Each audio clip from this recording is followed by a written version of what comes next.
dan disimpan dulu ya, gitu ya. Nanti kalian bisa buang pas selesai pembelajaran. Nah, ini aku sudah terapkan. Kenapa? Karena gini ya, walaupun di sekolah kita itu ada organisasi duta lingkungan, tapi bukan berarti yang peduli terhadap lingkungan itu cuma anak-anak duta lingkungan aja, gitu ya. Karena kepedulian terhadap lingkungan itu harus dimulai dari diri kita sendiri. Karena kan yang menikmati dan hidup di lingkungan itu sendiri itu kan kita semua ya, kayak gitu, setiap individu kan, ya. Oke, kalau gitu kita masuk ke materi pembelajaran kita hari ini ya. Oke. Nah, materi kita pada hari ini yaitu klasifikasi makhluk hidup. Oke, sebelum kita masuk ke dalam materi, saya mau tanya dulu deh. Siapa yang tadi malam sudah belajar tentang klasifikasi makhluk hidup? Angkat tangan ini. 1, 2, 3, 4, 5. Ayah belajar sedikit. Oke, terima kasih kepada kalian yang sudah belajar ya. Seenggaknya kan kalau sudah belajar, berarti kan tahu di pembahasan kita itu akan membahas tentang apa, akan mempelajari tentang apa, seperti itu ya. Oke, nah untuk bab ini, klasifikasi makhluk hidup ini, apa aja sih yang dipelajari? Nah, yang dipelajari yaitu ada, nanti kita akan membahas tentang sistem 5 kingdom. Nah, terdiri atas Monera, Protista, Fungi, Plantae, dan Animalia. Dan ada juga membahas tentang hubungan taxon. Nah, tapi sebelum kita masuk ke dalam situ, kita harus mengenali dulu gimana sih cara kita mengklasifikasikan makhluk hidup, kayak gitu ya kan? Dan apa sih ciri-cirinya dari makhluk hidup itu sendiri, kayak gitu ya. Nah, tujuan dari kita mengklasifikasikan makhluk hidup itu apa? Nah, yang pertama yaitu peserta didik dapat membedakan makhluk hidup dengan benar hati berdasarkan karakteristiknya atau berdasarkan ciri-cirinya, ya.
Ini nanti silakan ditulis namanya, kemudian di pojok kanan atas namanya tulisannya.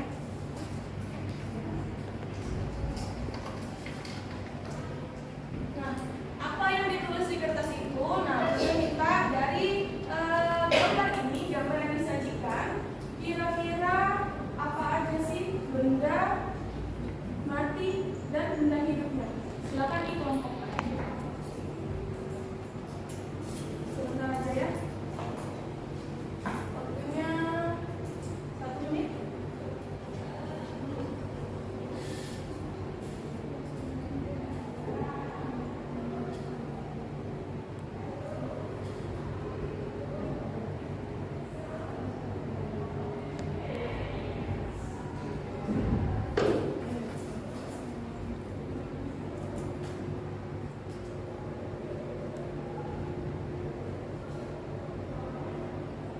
Oke, gimana? Sudah? Sudah?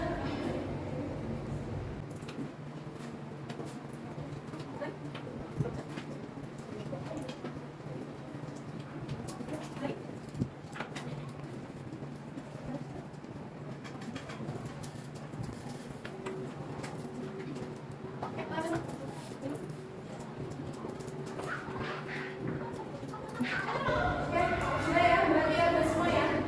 Nah, sambil menunggu Ustazah memilah-milah ini Ustazah nanti bakal pilah dan akan membentuk kelompok berdasarkan hasilnya ini ya.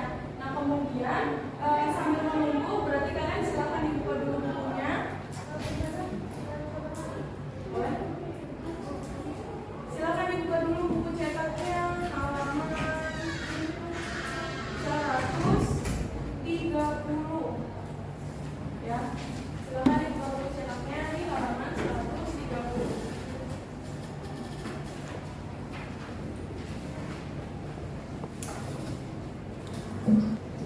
Oke, sudah? Ini sudah mengelompokkan berdasarkan hasil jawabannya. Nanti silakan berkumpul sama kelompoknya masing-masing ya. Oke, kelompok 1 berarti ada Mahes di sebelah sana. Mahes, kemudian Hanin,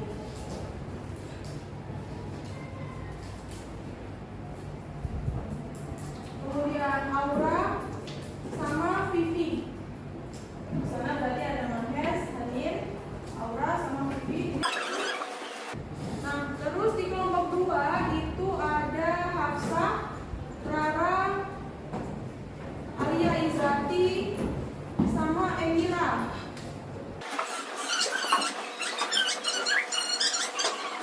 Ya, terus yang kelompok ketiga yaitu ada Aisyah Sakiela, ada Naja, ada Neisa, sama ada Akila. Yang di kelompok 3. Terus kemudian yang kelompok terakhir, kelompok 4 yaitu Ayah, Jinan, Kirana, sama Alia.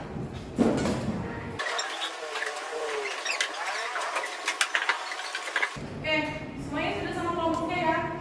Berarti kan tadi ada kelompok 1, 2, 3, 4. Ya. Nah, untuk materi ini dalam klasifikasi makhluk hidup ini telah dijelaskan di ayat Al-Quran surat Al-Baqarah ayat 31 yang artinya yaitu dia mengajarkan kepada Adam nama-nama benda seluruhnya, kemudian dia memperlihatkannya kepada para malaikat seraya berfirman, sebutkan kepadaku nama-nama benda ini jika kamu benar. Nah, dalam ayat tersebut itu kan terdapat makna bahwa ada tadi kan kita menyebutkan nama-nama benda kan, berarti kan kita untuk bisa diartikan sebagai klasifikasian benda-benda yang ada di bumi.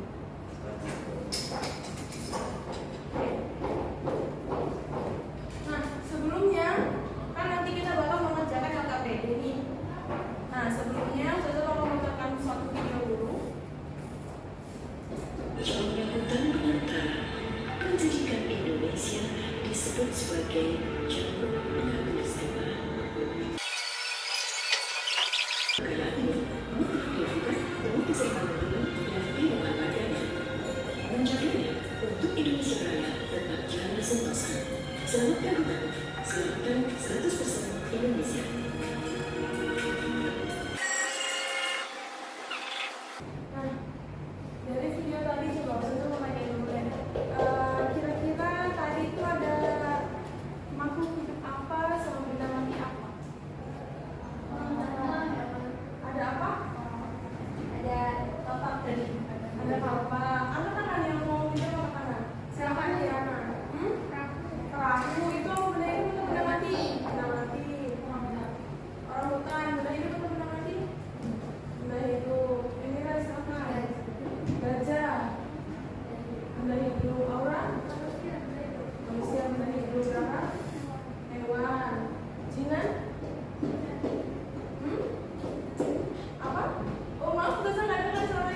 di tempat kerja ini kalian akan mengklasifikasikan makhluk hidup. Itu seperti itu ada apa aja nih, terus benda matinya ada apa aja.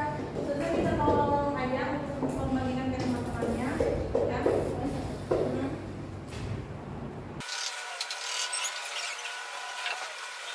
Itu nanti pengertiannya secara kelompok aja. Jadi nanti yang diunggahkan ke ustazah itu satu lembar aja. Nah, lembar yang lainnya berarti disimpan untuk kalian sendiri. Jadi biar bisa belajar untuk bahan belajar di rumah, gitu ya. Terima kasih.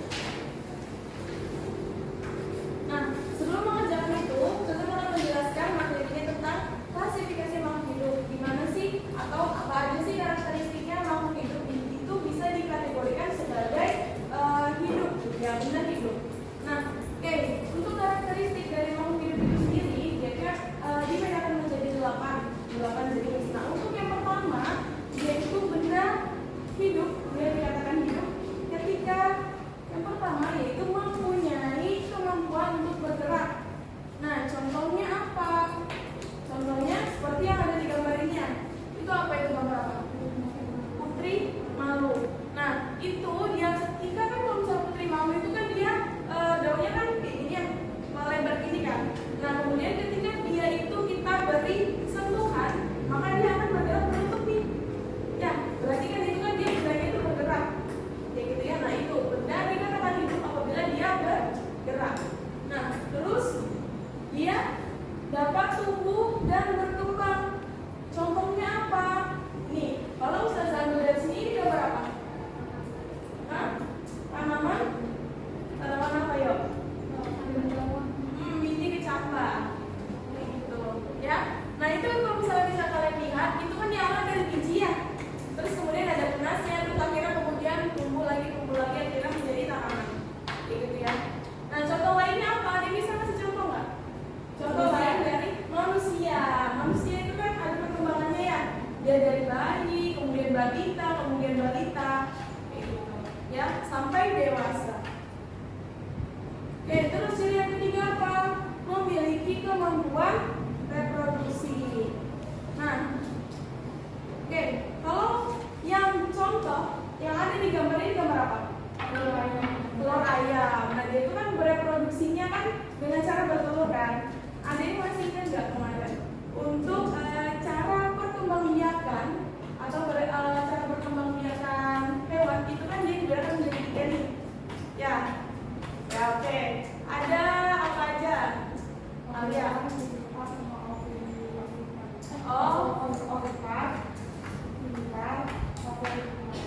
Ovipar, sama ovovivipar. Kemudian apa yang dimaksud dengan ovipar? Silakan, Ayah. Ovipar.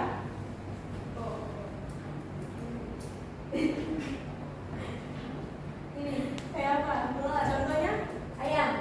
Seperti yang ada di gambar ya. Ada yang bisa memberikan contoh lain? Gantian, Nisha. Bebek. Oke, ada lagi? Ada? Oke, kita lanjut ya. Terus tadi kan ada juga vivipar nih. Vivipar tadi berarti artinya apa? Kirana silakan. Melahirkan. Contohnya apa? Kucing. Ada lagi yang bisa memberikan contoh lainnya? Ini kan? Paus. Oke, itu ya. Terus kalau misalnya yang terakhir tadi kan ada ovovivipar. Itu artinya apa? Bertelur dan melahirkan. Contohnya apa? Kuda laut. Pinter. Oke, terus selanjutnya, ciri selanjutnya yaitu memiliki kemampuan menanggapi rangsang. Nah, contohnya kalau ada di gambar ini dia kan bunga matahari ya. Nah, kenapa bunga matahari? Kalau misalnya kalian pernah lihat bunga matahari itu dia tumbuhnya atau bunganya, kelompok bunganya itu mengarah ke arah matahari. Jadi ketika pagi, misalnya ada matahari dari sini nih, dari sebelah timur kan, itu berarti kelompok bunganya itu mengarah ke sebelah timur. Nah, kemudian kalau misalnya dia semakin siang, maka dia akan semakin tegak nih. Apa namanya itu mahkotanya? Nah, kemudian semakin sore, nah kelompok bunganya itu juga mengikuti arah dari mataharinya. Kayak gitu. Nah,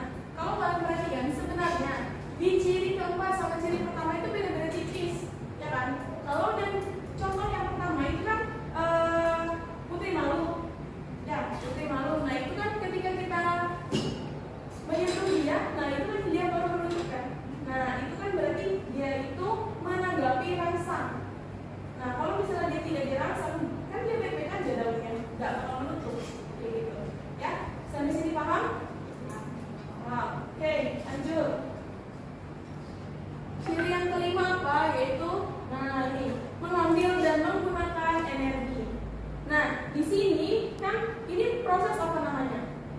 Belum tahu? Fotosintesis. Nah, fotosintesis itu apa sih itu? Fotosintesis kemarin apa? Silakan aja. Proses pembuatan makanan pada tumbuhan, ya. Iya, dan bertempat di daun. Oke. Nah, terus kemarin kan sebelumnya ada nih Zaza ada membahas tentang makhluk hidup yang bisa membuat makanannya sendiri. Itu dinamakan apa ya? Ada yang masih ingat? Ayo, siapa? Makhluk hidup yang bisa membuat makanannya sendiri. Bisa saya kasih clue ya? Clue-nya depannya A. Autotrophs. Pintar. Nah, kalau kebalikannya heterotrophs. Nah, contohnya apa sih makhluk hidup yang tidak bisa membuat makanannya sendiri? Contohnya apa? Contohnya hewan dan kita manusia. Nah, manusia itu kita hanya bisa mengolah, bukan membuat. Gitu ya. Nah, kalau mengolah itu kan contohnya seperti kita memasak, ya kan? Misal dari tumbuhan bayam nih kita masak jadi sayur bayam gitu misalnya ya. Gitu kan kita nggak bisa membuat bayamnya itu sendiri kan? Kan bayam itu kan kita petik, kayak gitu ya.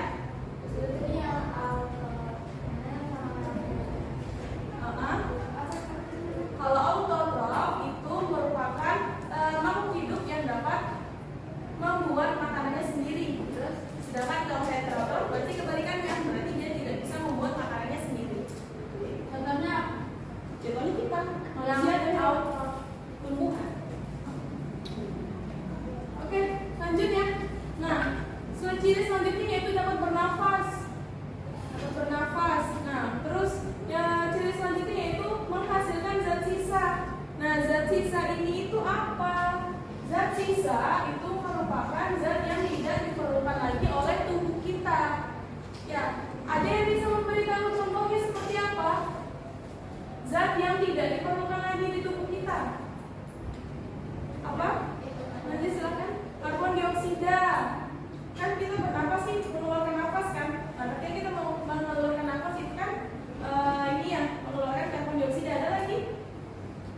Kalau misalnya kita olahraga, keringat, sip pintar keringat. Terus kalau misalnya kita minum banyak-banyak nih, pipis.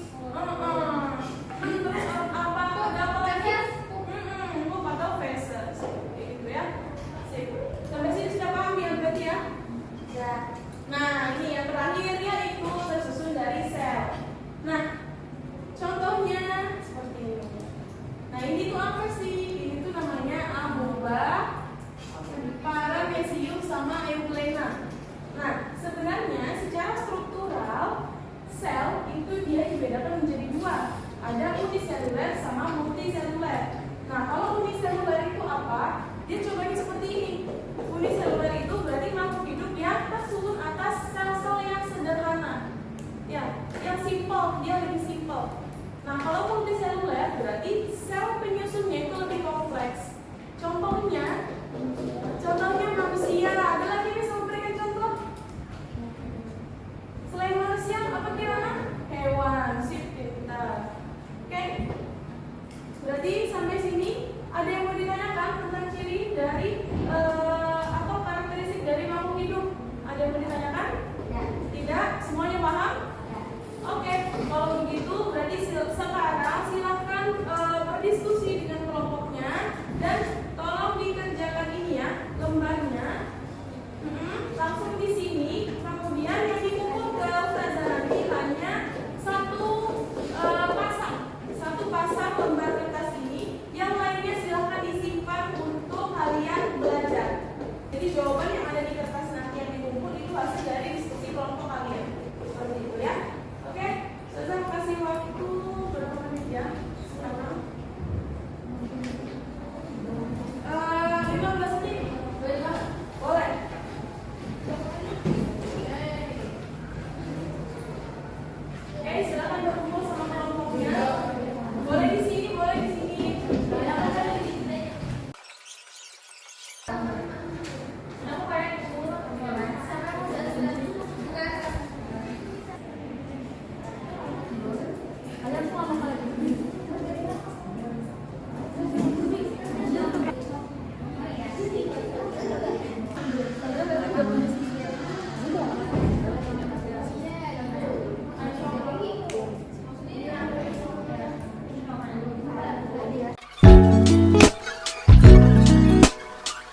tujuan dari kita mengklasifikasikan makhluk hidup itu apa ya? Untuk mempelajari makhluk hidup lebih gampang, untuk lebih gampang mempelajari makhluk hidup, terus lebih gampang dikendali dan membedakan makhluk hidup. Oke, si pintar, terima kasih Aura. Ada lagi? Membedakan. Kenapa? Memudahkan dalam membedakan jenisnya. Oke, sip. Ada lagi yang mau menjawab? Sudah? Habis. Pada intinya itu ya, kenapa tadi kita memerlukan dalam mengklasifikasikan makhluk hidup itu intinya satu, untuk memudahkan kita dalam membedakan suatu jenis makhluk hidup. Ya, contohnya seperti di supermarket itu, kan kita lebih mudah, lebih gampang mencari apa yang kita perlukan ketika kita tahu, oh tempat ini untuk jajaran sabun mandi, ya kan? Tempat ini jajaran untuk mie instan, tempat ini jajaran untuk buah, ya kan? Untuk sayur kayak gitu. Nah, jadi kita tahu, bisa kita perlu sayur, kita arahnya kemana? Berarti kan kita misalnya ke tempat di sini, berarti ke sini kayak gitu. Ya, berarti untuk memudahkan kembali dalam kehidupan sehari-hari. Ya, seperti itu ya. Terus tadi ada bisa menyebutkan nggak salah satu karakteristik makhluk hidup? Ya, silakan Alia.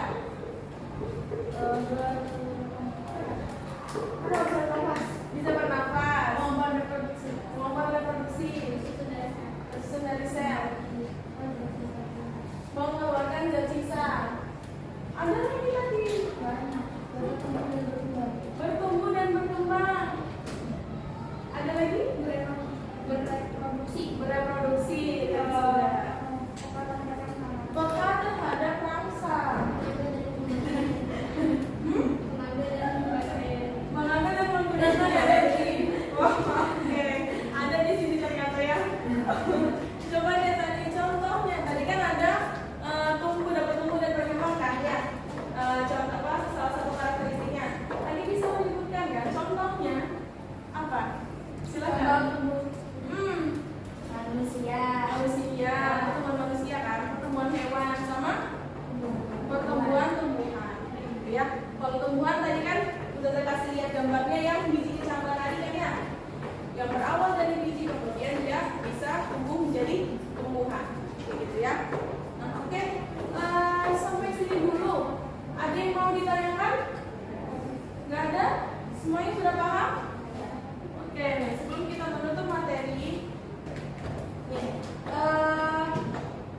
dalam ayat Al-Quran menjelaskan tentang Quran surat Abasa ayat 24 sampai 32, yang artinya menjelaskan, maka hendaklah manusia itu memperhatikan makanannya. Sesungguhnya kami benar-benar telah mencurahkan air dari langit, kemudian kami belah bumi dengan sebaik-baiknya, lalu kami tumbuhkan biji-bijian di bumi itu, anggur dan sayur-sayuran, zaitun dan kurma, dan kebun-kebun yang lebat dan buah-buahan serta rumput-rumputan untuk kesenanganmu dan untuk binatang-binatang ternakmu. Nah, dari ayat ini kita bisa mengambil hikmah bahwa berbagai macam jenis makhluk hidup yang sesuai sama klasifikasinya, tadi ada tumbuhan, ada hewan, ada manusia, ya kan, hewan pun juga ada hewan ternak dan lain-lain, ya kan. Itu harus kita rawat dan kita jaga dengan baik, gitu ya. Dan pesan ke kalian semua yang berkaitan dengan ini ya, dengan materi kita klasifikasi makhluk hidup itu, kalau di lingkungan sekolah kita itu kan banyak yang terdapat tumbuhan kan.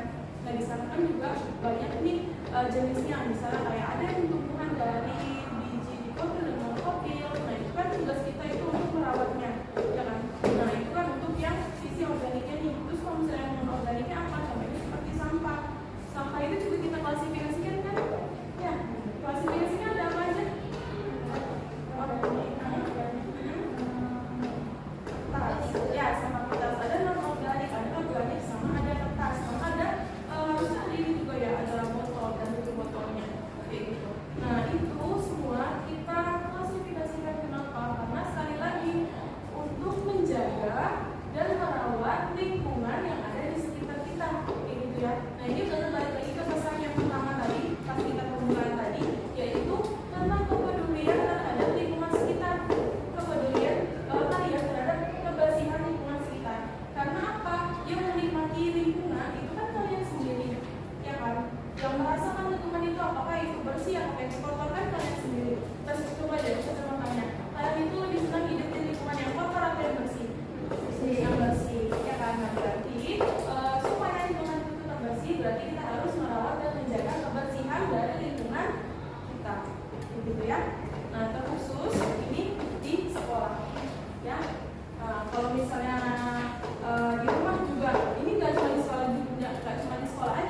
pelajarannya